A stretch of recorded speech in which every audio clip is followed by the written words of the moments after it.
Morgan and Ben have found a space where they can be cordial to each other, and that's a win. Absolutely.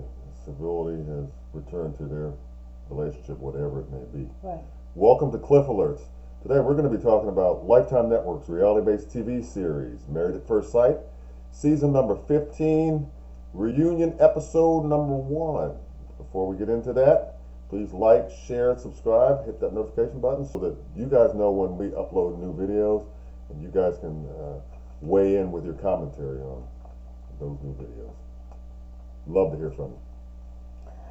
So let's talk about Morgan and Ben. As you well know, they broke up in the initial stages of this journey.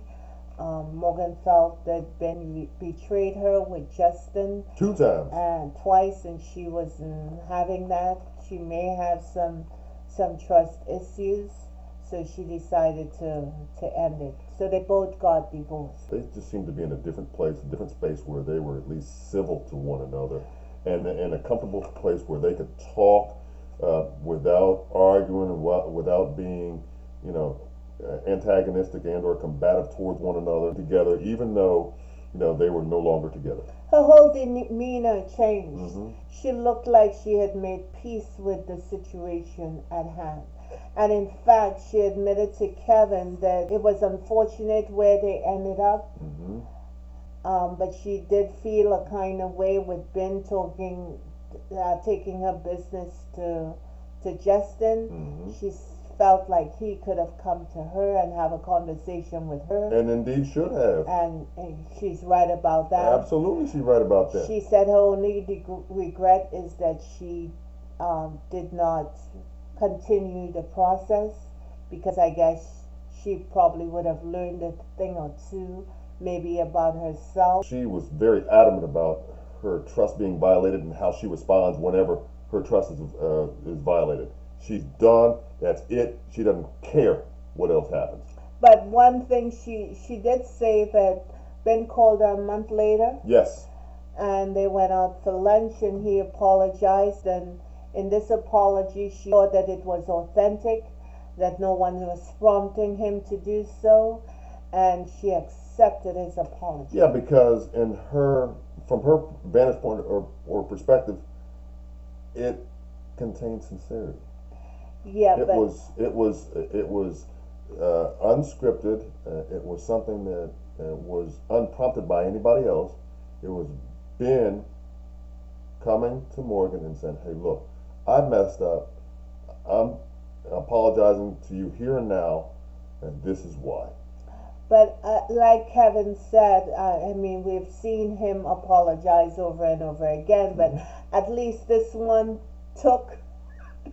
So let's just be grateful and happy about that. But and move on down the line. What I found interesting is that she never apologized to him, because at least not on camera, because there was two parts. She violated him Absolutely. in certain ways. Mm-hmm. And she came across as belligerent. She came across as a bully. Mm-hmm. She came across as someone who is vindictive, and we didn't see her apologizing to him. Hard line, intolerant, right. Unforgiving. And the ugly of all that was on her face. Yeah. And it wasn't a good look. And she, as I said, she didn't say anything about that. Mm-hmm. And I hope she issued him an apology as well. I would tend to agree with you right there. Because while he was wrong for what he did, she was equally wrong for her behavior after the fact. And there was a two-part. It was two sides of the equation. There's no question about it. Not just one, but two. Yeah. Mm-hmm.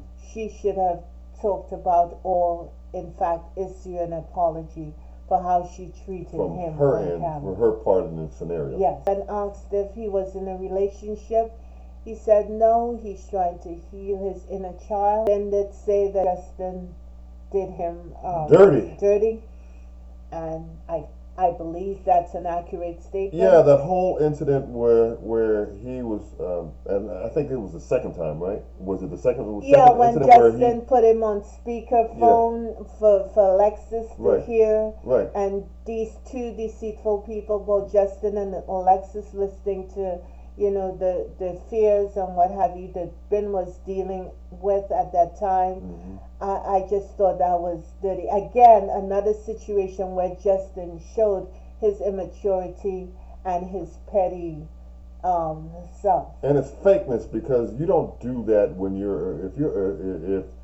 you're a true friend. No. Okay. No. Then because when you get a call like that, a friend in need, right, it's not going to put that on speakerphone. They come to you for advice and encouragement and support and confidentiality. Right. What's going on in her life? She said she moved from San Diego, mm-hmm. and that she was traveling more, mm-hmm. and she was dating, but it was nothing serious, mm-hmm. and she has no intention to get married anytime soon because she believed that divorce sort of dimmed that dream for her. Right. And when they asked Ben said, well, hey, that's all good and well, but I'm going to work on myself. I'm not dating, and marriage for him, he puts that on the back burner. I would recommend that Morgan needs to be kinder to herself, because all this vexation of spirit that she had towards Ben was really memories of something else that happened to her that she was bringing forward. Pastor Kyle Roberson had said initially, when they were still, I guess, on reasonably good terms during the process of and the season in the show, that or the show and the season rather, that she was the one that needed to stop building the walls up around her. Yeah. And that if she continued to do so, then part of the problem that she would continue to experience in a growing way was this isolation that she caused herself. Yeah. So I'm grateful at least she got out of that house, mm-hmm. and she's able to breathe because it looks good on her. Yeah. And she looked in a better place, better space, and Ben did too. They were even smiling. They both look calm. Yeah, the body language wasn't antagonistic towards one another. They just realized that they weren't meant to be, for whatever reason. They've been able to talk it out, work things out in a decent space. Right. Decent time. Your opinion matters to me. Okay, well, thank you, wife. I appreciate that. Yours is likewise. Come on, give me some. You want the lips? No. Oh, that's cold-blooded, y'all. Y'all see how she do? Tease. See you in the next one. Tease. Bye-bye. Come on, let me go. No.